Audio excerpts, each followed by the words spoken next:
Olá, gente, tudo bem com vocês? Bom dia, né? Na verdade, de noite, não que eu tô gravando esse vídeo. Então, terceiro ano. O que que a gente vai ver durante essa semana? Um tema que eu particularmente adoro de paixão, que é a Segunda Guerra Mundial, tá? Então é o seguinte, semana 2 do PET, né? Volume 3. Vocês podem ver aqui, ó, o tema um, conflitos no mundo contemporâneo. Estabelecer relações, habilidades, né? O que a gente tem que fazer? Estabelecer relações entre os sistemas totalitários de governo e a Segunda Guerra Mundial e o tópico Segunda Guerra Mundial, tá bom? Então a gente está aqui, eu preparei um slide para vocês. Então vamos lá, começar, né? Essa apresentação de hoje.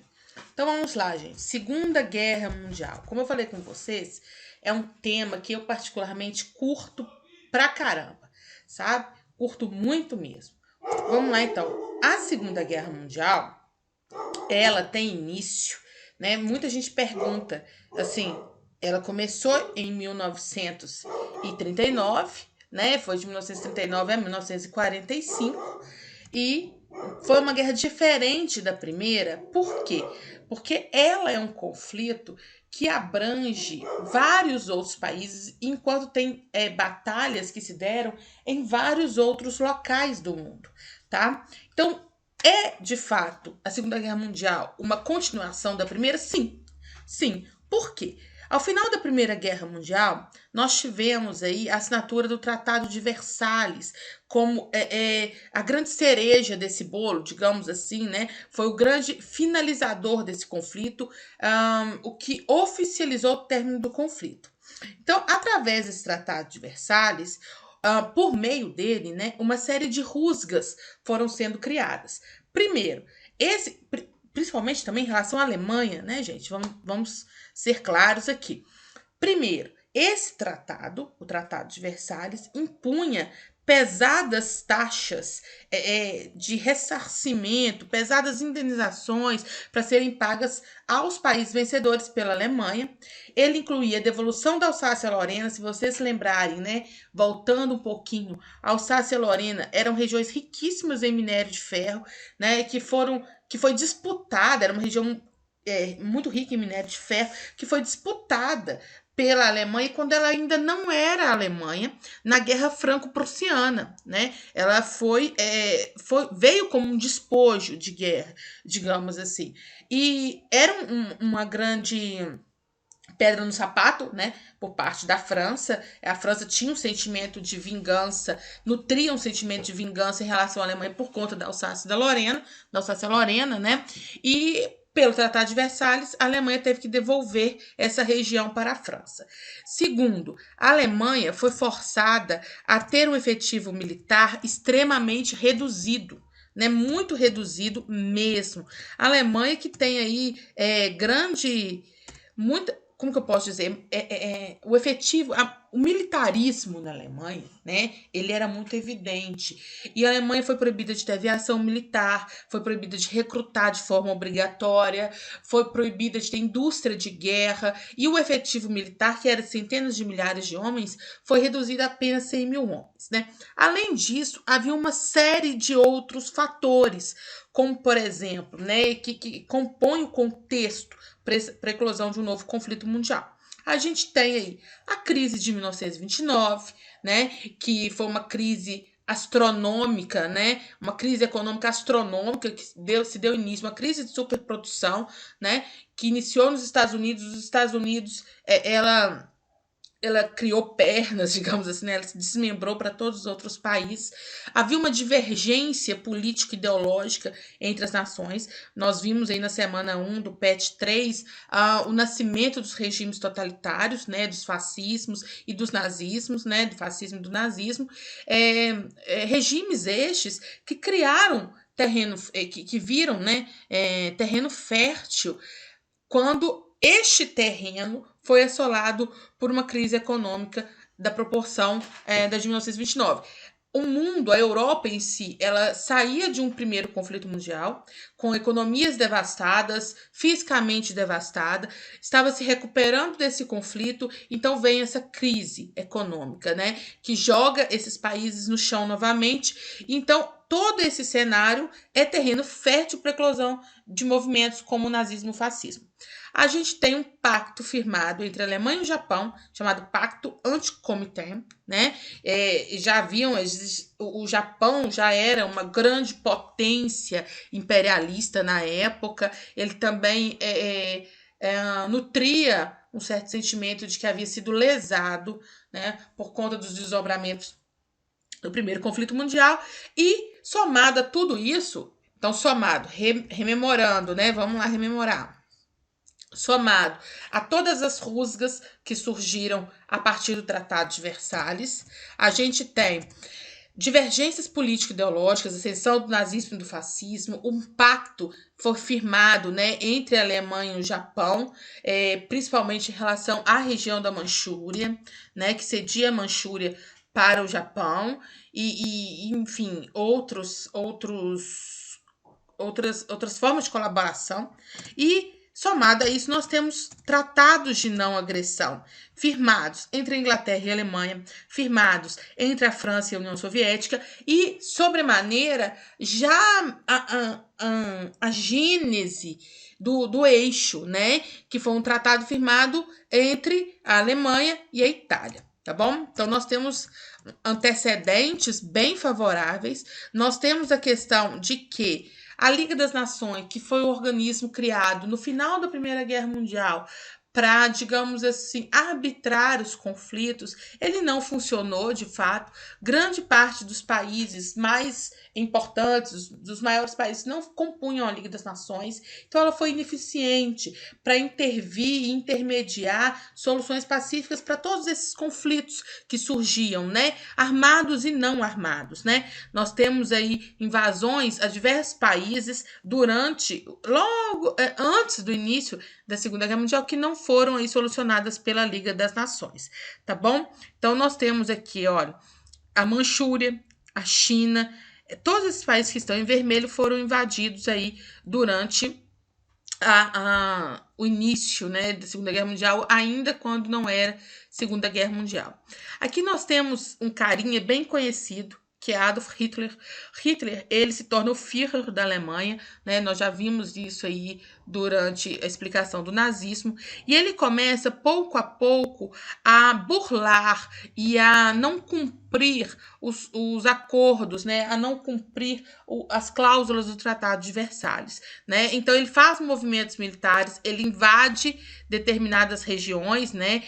Como a Renânia, ele anexa a Áustria, né, invade os Sudetos, ele se militariza, ele investe em uma aviação militar, ele muda toda a indústria para que fabrique itens necessários, enfim. Hitler começa a burlar pouco a pouco as cláusulas do Tratado de Versalhes. E é um movimento, gente, que não foi, que fique claro, ele foi visto pelas outras nações, mas ele não foi impedido, né?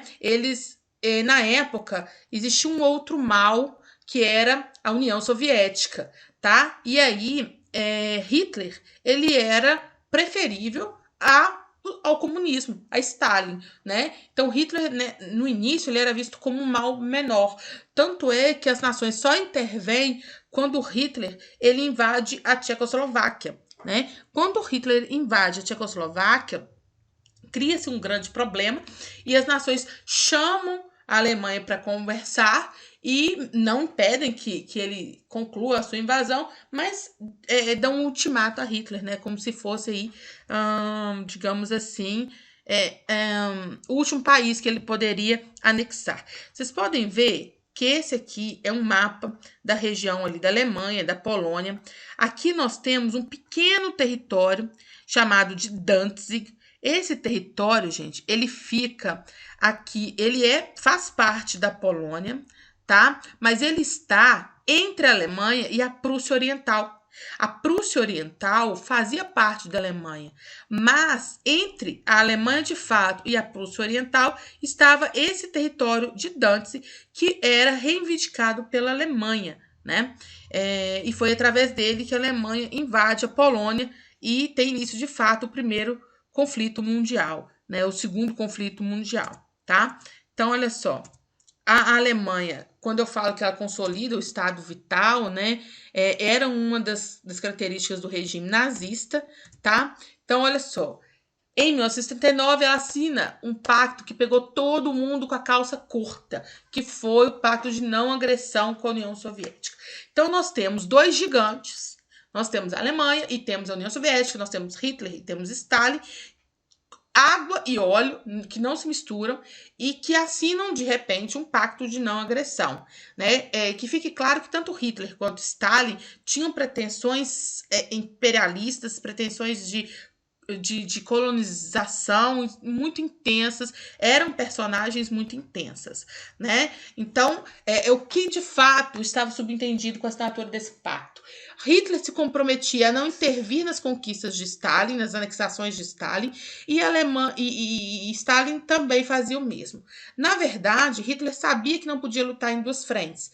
Então, a frente oriental sempre foi um desejo dele, mas após ter conquistado a frente ocidental, tá? Então, nós temos ali a invasão da Polônia pelos alemães, dando início à Segunda Guerra Mundial de fato, tá? E em resposta, os governos da França e da Inglaterra declaram guerra à Alemanha, isso em 1939. Porque nesse cenário, vocês vão ver que tem dois blocos formados, né? A tríplice, na verdade não a tríplice, que isso aí é a Primeira Guerra Mundial, o eixo e os aliados, né? O eixo, que antes tinha somente a Itália e a Alemanha, ganha agora o reforço do Japão, né? Por isso muitos chamam de eixo Roma, Berlim, Tóquio. E o outro lado são os aliados, formados por Estados Unidos, França, Inglaterra, União Soviética e boa parte do restante dos países do globo. Tá? Então, quando a Alemanha invade a Polônia, né, pela invasão ali do corredor polonês, ali no território de Danzig, e sabendo que ele já havia que Hitler já havia levado um ultimato por ocasião da conquista da Tchecoslováquia, as nações aliadas declaram guerra à Alemanha também, tá? Lembrando, gente, que durante a Primeira Guerra Mundial a gente teve 3 fases, né? A Guerra de Trincheiras, a Guerra de Movimento e a Nova Guerra de Movimento. E o que vocês precisam entender? Que a Segunda Guerra Mundial também teve algumas fases e a primeira delas é chamada de Blitzkrieg, ou seja, guerra relâmpago. E ela demonstra um ataque massivo de Hitler, né? Conquistas massivas. Ele vai com muita força por terra, céu e mar e anexa boa parte dos países da Europa de forma muito rápida. Isso aí no ano de 1940, tá? Então é um período de intensa ofensiva alemã. Vários países caem sob o exército alemão, inclusive a própria França. E lá na França tem uma situação muito cômica, né? Digamos assim, muito interessante, porque a França ela se divide em 2, né? De um lado, nós temos um território ocupado diretamente pelos nazistas, do outro, estabelece-se lá na França um governo colaboracionista, que colabora com os nazistas, que é a República de Vichy, né, tendo à frente aí o Marechal Pétain, tá bom? Então, nós temos aqui, como eu havia falado, os blocos em conflito, olha, as potências aliadas e as potências do eixo. Potências aliadas, Inglaterra, França, Estados Unidos e União Soviética e várias outras, né? E as potências do eixo, basicamente, Alemanha, Itália e Japão. Só essas? Não. Esse conflito, gente, em termos de pessoas envolvidas, ele abordou um número muito maior de pessoas, tá? Nós temos batalhas épicas, batalhas gigantescas, como a Batalha de Stalingrado, por exemplo, e o desembarque na Normandia, né, que representam aí entre o exército soviético e o alemão, no caso da Batalha de Stalingrado, e entre os exércitos aliados marchando rumo a Berlim, no caso do desembarque na Normandia, em 1944. Então, alguns movimentos aqui. Em 1941, Hitler vai romper o pacto que ele havia firmado com Stalin, né? E vai dar início à Operação Barbarossa, que significa a invasão da União Soviética. E aí que o bicho começa a pegar. Por quê? Stalin usa uma tática muito antiga, né? E para defender Leningrado, Stalingrado e a própria capital, chamada de terra arrasada. O que significa isso? O exército soviético em fuga bota fogo em tudo, em casas, em plantações, em celeiros, em tudo, para que quando o exército alemão chegasse, não houvesse nada que eles pudessem utilizar, né? Lembrando que a Rússia estava em pleno inverno e este é o início da derrota alemã, tá? Que se verifica no cerco a Stalingrado. Claro que esse cerco se mostra infrutífero, tá bom? Então, a gente tem também em 1941 o ataque japonês a Pearl Harbor, né, que oficialmente faz com que os Estados Unidos entrem na guerra, né? Nós temos batalhas gigantescas, por exemplo, envolvendo os Afrika Korps, né, os alemães na África, no Pacífico, na Europa, enfim, em vários locais. Dessa vez, uma das características desse conflito é que ele não ficou restrito à Europa, tá? Como foi na Primeira Guerra Mundial.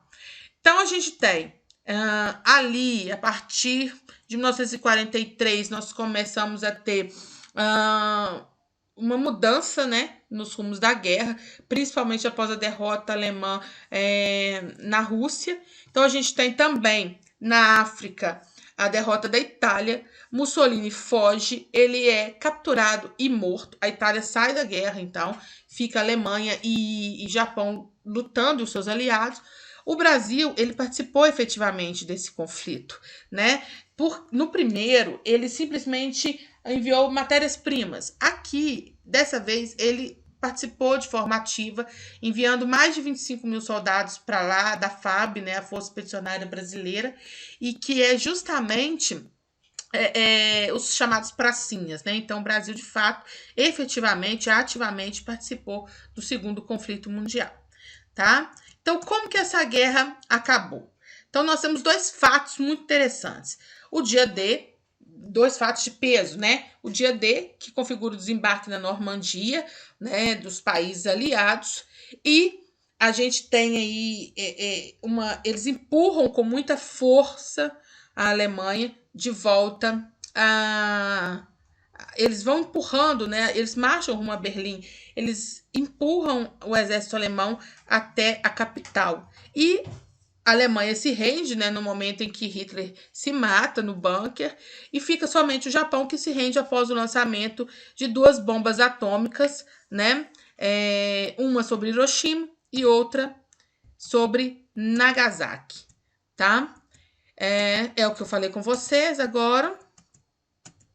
Um outro ponto, gente, que eu também já falei da rendição da Alemanha. Um outro ponto que também marcou esse segundo conflito mundial foram as táticas usadas pelos alemães em relação aos judeus, tá? Nós temos, acontece nesse segundo conflito o chamado Holocausto, né? Então, o que é o Holocausto? É o assassinato em massa de judeus, ciganos, homossexuais, várias pessoas. Foram 6 milhões de pessoas que morreram nos campos de extermínio e nos campos de concentração, né? Isso se deu durante esse segundo conflito mundial. Ao término dele foi criada a ONU, né, a Organização das Nações Unidas, e saem Estados Unidos e União Soviética extremamente fortalecidos desse segundo conflito, e o mundo, pouco tempo depois, mergulharia num outro conflito chamado de Guerra Fria entre Alemanha, entre Estados Unidos e União Soviética e os seus países ali aliados, né? Então, isso aqui, gente, essa foto é muito interessante. Ela é muito marcante, né? Porque aqui nós temos as covas onde eram jogados os corpos dos judeus, das pessoas mortas nos campos de extermínio. Foram centenas de milhares de pessoas, né? Estudar o Holocausto é imprescindível hoje em dia, tá? Essa música eu coloquei no finalzinho pra gente finalizar. Ela foi um poema que foi musicado, né, sobre a explosão das duas bombas atômicas, tá bom? Então tem um mapazinho. No final, gente, desse conflito também, a Alemanha ela vai ser dividida em 4 zonas de influência, tá? Que vão ficar aí com União Soviética, Inglaterra, França e Estados Unidos, tá? Depois, a Alemanha ela vai ser dividida em somente 2 zonas, a Alemanha Oriental e a Alemanha Ocidental, e vão construir o Muro de Berlim sobre a Alemanha, tá bom? Dividindo a Alemanha ao meio. Então, é um videozinho muito interessante, gente, sobre o avanço alemão. Observem.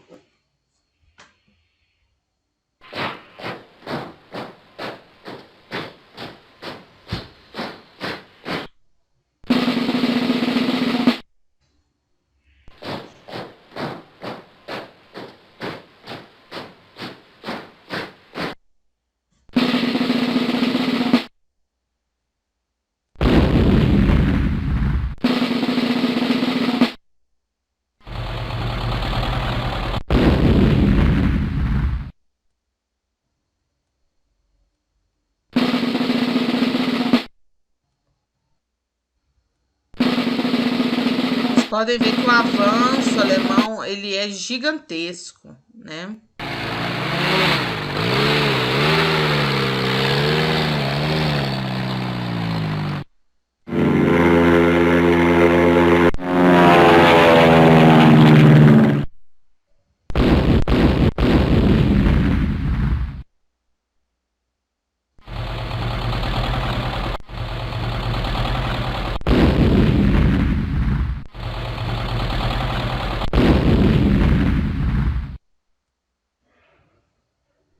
A França tenta estabelecer uma linha semelhante à linha Maginot. A Inglaterra, gente, foi uma batalha perdida para a Alemanha também. Hitler bombardeou Londres durante 100 dias, 100 noites. E a Luftwaffe, que era a Força Aérea Alemã, encontrou na RAF, a Real Força Aérea Britânica, um inimigo, assim, não um inimigo, um oponente de peso.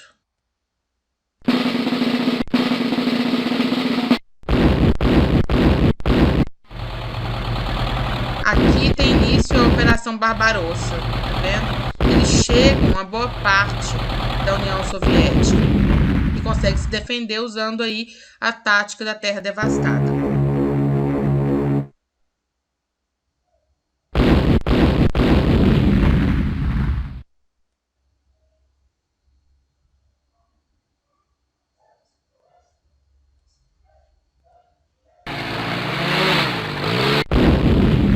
As batalhas no norte da África também foram muito intensas.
Vocês podem ver, esse mapa é muito interessante, tá, gente? E aqui, finalizando, a gente tem a música Rosa de Hiroshima, né? O poema de Vinícius de Moraes, musicado aqui pelos Secos e Molhados.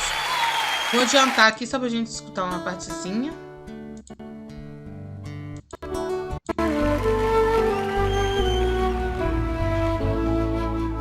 Pensei nas crianças mudas telepáticas.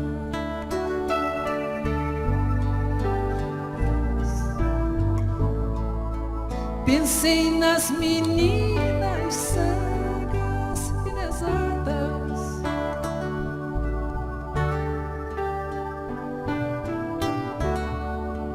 Pensei nas mulheres rotas, alteradas.